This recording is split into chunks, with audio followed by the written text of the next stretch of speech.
Eu vejo na TV que o que eles falam sobre o jovem não é sério. Assim como afirmou o cantor e compositor Chorão, vocalista do Charlie Brown Jr., o jovem no Brasil nunca é levado a sério. Afinal, quem é o jovem no Brasil? Hoje vamos matutar sobre essa temática e também sobre as formas de participação, organização e de expressão política e social dos jovens. Também falaremos sobre as culturas juvenis e os desafios da formação de jovens no tempo presente. Fique ligado que o Matutando pela Ciência de hoje já começou.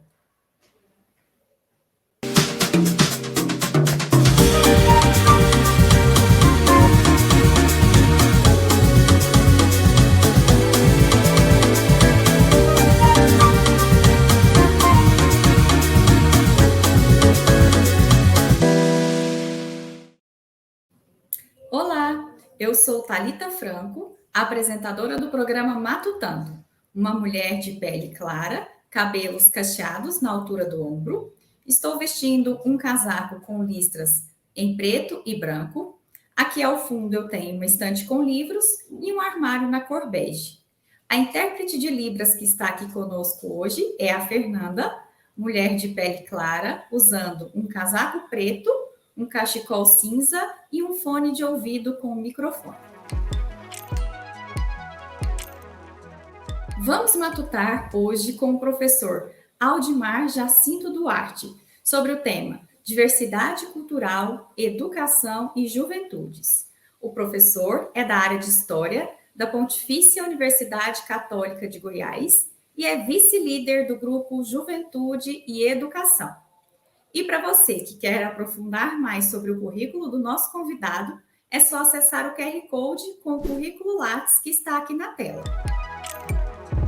Professor Aldimar, é um prazer tê-lo aqui conosco no nosso Matutando de hoje. Seja muito bem-vindo. E para começar, professor, de fato, o jovem no Brasil nunca é levado a sério? Como as diversas ciências, em específico as ciências humanas e sociais, têm indicado quem é o jovem? E o que caracteriza a juventude? Bom dia a todos e a todas, né? Eu sou um homem, sou de 55 anos, tenho cabelo grisalho, né? Barbixas grisalhas também, estou no meu ambiente aqui do escritório, que ao fundo se vê uma estante, estou de camisa vermelha e uso óculos, né? Bom, eu sou professor, né, no curso de Pedagogia da Pontifícia Universidade Católica de Goiás e no programa de pós-graduação em Educação da PUC Goiás, tá? E a gente participa da questão do grupo de pesquisa Juventudes e Educação. Sobre essa pergunta, é muito importante o seguinte: nos últimos anos, em especial a partir da década de 80, a temática juventude ela tomou conta do campo das ciências humanas e sociais, né? Quer dizer, de forma muito presente, tanto no campo da sociologia, da pedagogia, da antropologia, da história, todos os segmentos têm buscado entender esse segmento, né, que representa um quantitativo muito expressivo da população brasileira, em especial a partir da década de 1980. Normalmente, quer dizer, a gente teve, em décadas anteriores, nós tínhamos uma expressão, uma concepção, digamos, estereotipada sobre a questão dos jovens, muito vinculados à ideia de sujeitos de riscos, sujeitos violentos, né? Muito enfocando aspectos negativos da condição juvenil. A partir da década de 80 e da década de 90, foi se constituindo um ideário, um pensamento social sobre a juventude enquanto sujeitos de direitos, sujeitos participativos, sujeitos de coletivos, né? Então, a ciência, no conjunto, quer dizer, as ciências humanas e sociais, no seu conjunto, passou a observar, passou a tentar interpretar, entender os jovens na sua condição e situação. Tá? Tentou buscar entender os jovens, não só nos aspectos que compõem a sua totalidade, enquanto tempo de vida, enquanto faixa de idade, né? Mas buscando compreender os jovens também no seu cotidiano, nas suas expressões culturais, na sua vida enquanto no seu coletivo. Tá? Então, isso é muito importante para a gente entender essa relação da questão dos jovens e quando a gente define, né? Quer dizer, em especial Quem são esses sujeitos? Quem são os jovens? Tá? Quer dizer, os jovens, então, eles estão nessa faixa etária, né, entre 15 e 29 anos, tá? E essa faixa etária de 15 e 29 anos que vai definir, quer dizer, esse processo, esse, digamos, um período não apenas de transição, como se trabalhou em outros tempos, em outras áreas da ciência, mas um sentido do que o jovem já é, a sua própria condição e a situação das realidades que ele enfrenta, tá? Tanto na questão do mundo do trabalho, no mundo da cultura, nos processos formativos, nos processos educacionais. Então, em linhas gerais, é isso que constitui, isso que compõe a leitura, a interpretação sobre os jovens na sociedade do tempo presente. Então, tem uma questão que é muito importante a gente destacar. Historicamente, a própria ideia de cultura, ela é constituída, ela é construída no sentido singular. E aí nós vamos, em especial, a partir do século XIX, construindo gradativamente, mas de forma mais consistente no século XX, a ideia de culturas no plural, no sentido da diversidade. Tá? Essa categoria, essa ideia, ela vai se constituir também no campo da juventude. A juventude era entendida no singular, como se houvesse um padrão de juvenilização. Tá? A partir da década de 1980, 1990, nós começamos a abordar a juventude também no plural, para definir, para especificar que não existe um padrão de ser jovem, mas a juventude, certo? Ou a forma de viver a juventude, ela é múltipla, ela é diversa. Ela está exatamente relacionada às práticas sociais, às práticas simbólicas, aos modos de viver nos lugares, nos espaços sociais. Portanto, nós vamos entender enquanto juventudes, certo? Da mesma forma que compreendemos as culturas, né, em seus processos de diversidade, nós vamos entender as juventudes no seu processo de multiplicidade e diversidade. O que coloca também desafios múltiplos, diversos e complexos. Professor, e a partir dessa ideia sobre quem é o jovem brasileiro, outro aspecto preocupante indicado pelos estudos e pesquisas refere-se à quantidade de jovens que estão fora do banco escolar e também do mercado de trabalho. Professor, quais são os desafios da formação dos jovens nos tempos atuais? Em primeiro lugar, a gente colocar o seguinte: o desafio central da questão da formação de jovens é porque a sociedade brasileira é uma sociedade calcada na desigualdade. Né? Quer dizer, esse é o primeiro elemento para a gente. A história da educação brasileira, né? Quer dizer, desde os processos, quer dizer, os primórdios, a questão jesuítas e tudo, ela nunca foi uma educação que primasse pela igualdade, pela inserção de todos. Tá? Historicamente, ela é uma educação desigual. Na relação dos jovens no tempo presente, então, nós temos um quantitativo enorme de jovens que estão vinculados a esse processo, quer dizer, vinculados ao mundo do trabalho. A gente precisa entender o jovem na sua diversidade. Então, nós estamos falando de jovens urbanos, entre os jovens urbanos, jovens periféricos, né? Quer dizer, você tem jovens vinculados a setores médios e altos da sociedade, mas majoritariamente jovens vinculados aos setores populares, às classes trabalhadoras, o que a gente define como jovens populares, jovens periféricos, né? Que esses jovens se inserem de forma muito prematura no mundo do trabalho informal. E essa entrada no mundo do trabalho informal retira desses jovens o direito efetivo ao seu processo de escolarização. Então, se por um lado, né, nós temos um processo de universalização da educação fundamental, que até nos últimos anos chegou a 97% na educação fundamental, no ensino médio nós já vamos vendo um processo de restrição, de redução dessa inserção no ensino médio, ainda um processo maior ainda de não conclusão do ensino médio por parte desses jovens e da entrada no ensino superior. Então, o sistema educacional brasileiro, ele funciona como um funil, historicamente como um funil, certo? Que não proporciona a todos os sujeitos o processo de inserção inserção e continuidade no processo escolar. Mas isso nós estamos falando dos jovens urbanos. Mas nós podemos falar ainda de jovens quilombolas, jovens indígenas, jovens camponeses, jovens sem terras, jovens ribeirinhos. Quer dizer, nós temos os jovens em uma multiplicidade. Quando nós pensamos os jovens na dimensão do país, né? Quer dizer, enquanto Brasil, enquanto um Estado, né? Quer dizer, um país múltiplo e diverso, e os jovens em diferentes territórios. E ao estar em diferentes territórios, eles se encontram em diferentes condições e situações. Tudo isso incide aonde? Num sistema educacional que ele não está projetado, ele não está pensado efetivamente para a integração desse jovem. Em especial, em uma sociedade, a partir da década de 1990, que se constitui claramente por uma sociedade vinculada à ideia do desemprego, do mercado. Né? Quer dizer, o desemprego, a lógica do mundo do trabalho, dessa sociedade, o tempo presente, ela é de um desemprego estrutural.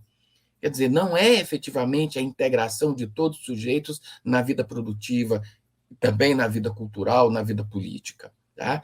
Então, com isso, né, quer dizer, nessa sociedade, há um processo que a gente chama de precarização da condição juvenil, certo? Precarização da condição juvenil, em especial, quer dizer, ou efetivamente, desses jovens que estão vinculados aos setores populares. Né, quer dizer, os jovens filhos de trabalhadores, né, quer dizer, vinculados a essas populações que, historicamente, né, numa linguagem paulo freireana, né, nós definimos como oprimidos. Né? Então, os jovens nessa condição, eles não têm efetivamente condições de se integrar ao espaço escolar.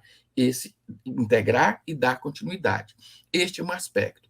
O outro aspecto é que o currículo, a lógica, a cultura escolar, ela não está organizada de forma que atenda às especificidades das necessidades desses jovens. Né? Os jovens nessa nessa diversidade, né?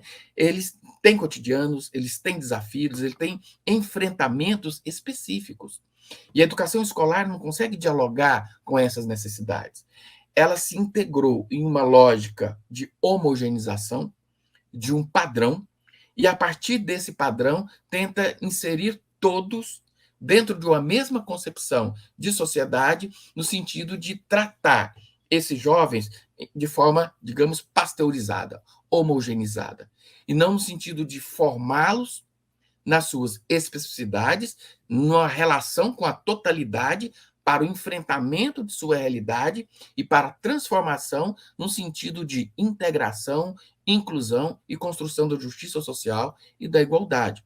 Então, veja que são dois problemas específicos, dois problemas sérios. Um é o acesso, continuidade e sucesso. O outro é o que esse currículo, o que essa cultura escolar diz para o jovem, forma, como ela trabalha essa realidade juvenil. Com isso, ao não dialogar, ao tratar o processo educacional apenas como no sentido de respostas imediatas a questões métricas dos sistemas de avaliação, nós acabamos tendo uma escola desestimulante, uma escola desinteressante para os jovens. Ok? E, professor Aldemar, com essa sua fala, a gente pode compreender o quanto é fundamental levar a sério o jovem no Brasil. Haja vista também a existência de situações de baixa escolarização, de vulnerabilidade, de preconceito e também de segregação social. Precisamos continuar este diálogo e vamos fazer isso no próximo bloco. Voltamos já já.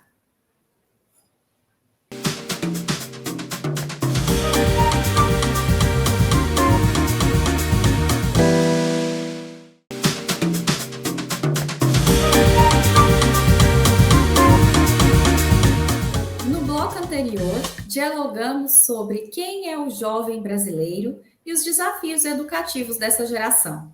Agora vamos dialogar com os estudantes do IFG através do quadro Que Ciência?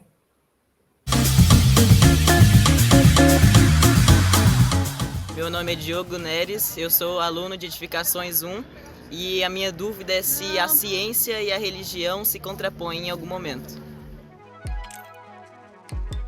Bom, primeiro eu queria destacar com vocês assim, uma parte, né, anterior, o prazer de estar dialogando aqui com um conjunto de jovens, né? Quer dizer, jovens estudantes, né? E os jovens que estão compondo aqui todo esse diálogo, né? Quer dizer, a Raquel, a Thalita, o Bruno, a Fernanda, o Kepler, né? Quer dizer, todos enquanto juventudes e nesse diálogo interativo aqui. Nessa pergunta do Diogo, é muito importante destacar o seguinte: são epistemologias diferentes, tá? Quer dizer, são sentidos e significados, né, entre a ciência e a religião, sentidos e significados dados à realidade que são distintos, tá certo? Em determinados momentos, né, historicamente, eles se contrapõem, porque a religião, ela trabalha com o princípio de uma verdade absoluta, de uma verdade dada, de uma verdade enquanto premissa, uma verdade já dada. A ciência trabalha com o processo de vir a ser, uma verdade em construção, uma verdade continuamente em questionamento. Cada momento da ciência que ela se depara com o que ela considera como uma verdade, ela já elabora uma outra pergunta e já coloca aquela verdade em dúvida para se constituir enquanto um novo conhecimento. Esse é o movimento da ciência. O movimento da ciência, epistemologicamente, ele não tem fim, certo? Ele é o constante questionamento de si mesma, tá? Quer dizer, é a dúvida, é a constante ressignificação, só que é uma dúvida racionalizada, é uma dúvida pensada, é uma dúvida construída. A religião não. A religião ela vai trabalhar com cosmologias, com dogmas, né? Quer dizer, com princípios de verdade já elaborada a partir de uma, digamos, de uma essência, né? Quer dizer, algo dado previamente, tá? Mas o importante é, na condição de humanos, os dois campos são importantes para nós, tá? Então, por isso que eles se divergem no sentido de epistemologia, no sentido do conhecimento, daquilo que constrói enquanto significante do mundo, mas, ao mesmo tempo, eles convergem porque o ser humano, a prática do humano, é exatamente esse processo de construir sentidos, de atribuir sentido à vida. E esse sentido, ele está tanto no campo racional, como no campo simbólico e afetivo. Então, no campo simbólico e afetivo, a religião ela vai preencher esse espaço, tá? Como as artes vão preencher também esse espaço. Se a gente pensar no campo cultural, né, e a hora que a gente desloca para o campo artístico, é exatamente essa demanda, essa lacuna, essa necessidade humana de estabelecer sentido às coisas, à sua existência, é que nós vamos produzir artisticamente e vamos produzir também o quê? Um sentido religioso, um sentido, digamos, místico para a existência humana. Tá? Esse é um aspecto muito importante. Mas a razão, a ciência, ela tem o papel de nos explicar, de nos problematizar, de efetivamente nos levar a compreender a realidade, certo? Na sua complexidade, na sua contradição, no seu conflito e, pensando dialeticamente, no seu movimento. Tá? Por isso que, no campo da epistemologia, enquanto ciência, enquanto conhecimento científico, nós continuamente estamos perguntando novamente, estamos indagando, estamos questionando. Tá ok? Essa é a diferença básica para a gente trabalhar. Professor Aldimar, e com a intenção de proporcionar o aprofundamento dos estudos sobre os jovens, nós indicamos o portal do Observatório Juventudes na Contemporaneidade, da Faculdade de Ciências Sociais da UFG. E dando continuidade às perguntas, professor, há anos você vem desenvolvendo estudos e pesquisas sobre juventudes e educação relacionadas com a forma de participação, organização e expressão político-social. Fala um pouquinho para a gente o que caracteriza as culturas juvenis. Dois aspectos. Primeiro, que as culturas juvenis elas se constituem, como nós falamos anteriormente, na sua multiplicidade, na sua diversidade. Né? Quer dizer, então, quando nós pensamos, né, a questão desse tempo de vida, entre 15 e 29 anos, e pensamos um território nacional na sua complexidade, são muitos agrupamentos, né, juvenis que constroem sentidos, significados, simbologias específicos. Tá? É claro que todos vinculados, dialogando com uma totalidade, mas eles têm a sua especificidade. Ok? Então, esse é o primeiro aspecto. Então, nós precisamos entender, né? Quer dizer, o sentido dos jovens. Vamos colocar, por exemplo, o sentido dos jovens que estão, jovens ribeirinhos do Pará, são diferentes, né? Os sentidos que atribuem, os significados, as concepções de mundo são diferentes do sentido dos jovens ribeirinhos do Rio Grande do Sul, certo? Então, a gente precisa trabalhar com essa diversidade territorial, espacial, que compõe também as suas culturas e as suas representações. As suas representações também são construídas no campo religioso, né? No campo das diferentes orientações sexuais, né? No campo dos jovens que se inserem no mundo do trabalho, jovens que não têm a necessidade imediata de inserção no mundo do trabalho. Quer dizer, os jovens nos seus agrupamentos, como um breakdance, né? Mas, ao mesmo tempo, os jovens que estão vinculados a um teatro, a um balé, os jovens da capoeira vinculados às culturas negras, quilombolas, e, ao mesmo tempo, os jovens de classe média. Percebam a diversidade dos agrupamentos e culturas juvenis, e nós precisamos entender os jovens nessa lógica. Esse é um aspecto. O outro aspecto é que, historicamente, os jovens foram taxados como apáticos, como que não tivessem preocupações com a questão da realidade imediata na qual eles estão inseridos. Os estudos no campo da história, da sociologia e mesmo da antropologia demonstram que os jovens continuamente são confrontados pela realidade e reagem frente a essa realidade. Tá? A questão é que, normalmente, a gente, digamos que na nossa, um certo senso comum acadêmico, às vezes a gente vê o jovem, enquanto participante político, apenas aqueles jovens que estão vinculados a movimentos sociais, ou jovens que estão vinculados a partidos políticos. Mas a participação política dos sujeitos é muito mais ampla, certo? Esses jovens que estão em agrupamentos, por exemplo, breakdance. O breakdance é uma linguagem política. A participação do jovem no hip hop, ele está tendo uma participação cultural, portanto, política. Ele está dando um sentido à sua realidade, está reivindicando um lugar de fala. Isso é participação política. A democracia, ela se constitui dessa forma. Você é uma sociedade democrática na medida em que os sujeitos que não têm um lugar de fala, eles lutam e disputam por esse lugar de fala, certo? Então, os jovens quilombolas, por exemplo, são jovens historicamente silenciados. Por meio de sua cultura, eles procuram uma participação o quê? Uma participação política para o seu reconhecimento e integração enquanto sujeitos políticos. A mesma forma os jovens do breakdance, certo? Eles, enquanto sujeitos residentes, né, em espaços das periferias, eles procuram identitariamente se reconhecer enquanto jovens periféricos e a importância do seu espaço social, da sua territorialidade. Então, eles não se colocam num processo apenas de imitação da outra cultura, das outras classes sociais. Eles se colocam num processo de construção de novos sentidos à sua própria existência enquanto agrupamento. Isso é uma ação política. Tá? Agora, o outro aspecto que a gente precisa ficar atento. A participação dos jovens na política, dos jovens na cultura, não se dá também apenas de forma progressista. Ela se dá também de forma conservadora, certo? Nós tivemos, seja na década de 1930, de movimentos juvenis vinculados ao fascismo no Brasil, tá? Ou seja, na questão do Brasil dos últimos anos, em especial a partir de 2016, nós tivemos muitos jovens vinculados a movimentos conservadores, né?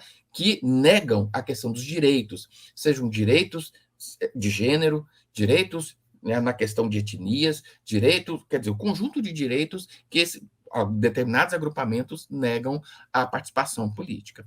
Então, a discussão política dos jovens, a participação política é complexa.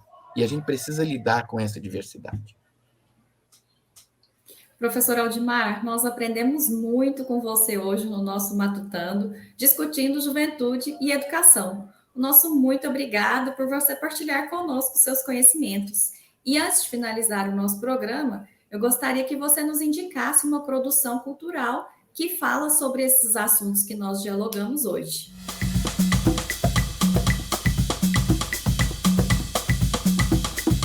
Ok. Primeiro, eu queria indicar para vocês um livro, certo? Que podem localizar, inclusive, pela editora, né? Que é Pedro e João, ou pelas redes sociais, né? Que é Juventude e Educação na América Latina. Os diversos textos aqui, nós temos textos dos nossos grupos de pesquisa no Brasil, né? Quer dizer, de participação de pesquisadores do Chile, do México, do Uruguai, que vão discutir exatamente essa questão, essas diferentes formas de existência, né, da questão do jovem, essas diferentes formas da condição juvenil, né, quer dizer, da situação juvenil, na verdade, como é que ela se constitui, tá? Então, eu indico, em primeiro lugar, esse livro. E segundo, eu queria indicar para vocês uma questão, convidar, né? Aqueles que queiram participar, nós estamos organizando agora o novo projeto de pesquisa pelo grupo, que é Juventudes, certo? E Cultura Política, tá? Para a gente tentar entender esse conjunto, né? Quer dizer, de como se constituem os jovens na sua participação política, na sua diversidade. Então, nossa intenção é atingir, trabalhar com o maior número de jovens para interpretar, para entender o que compõe essas culturas juvenis, que, ora, tendem para o sentido mais democrático, mais progressista, mais transformador, ora, tendem para um sentido mais conservador, né? Bom, e no mais, agradecer muitíssimo o convite e me colocar à disposição, tá, de dialogar com vocês e o prazer de estar aqui, tá? Muito obrigado. Mais uma vez, professor, o nosso muito obrigada. Foi muito bom matutar e aprender com você aqui hoje. Agradecemos também o professor Francisco Marcelo Bessa pela indicação e proposição deste episódio. Siga nossas redes sociais e continue acompanhando o Matutando pela Ciência, pelo YouTube, TV UFG e também pelo Spotify. Tchau, tchau!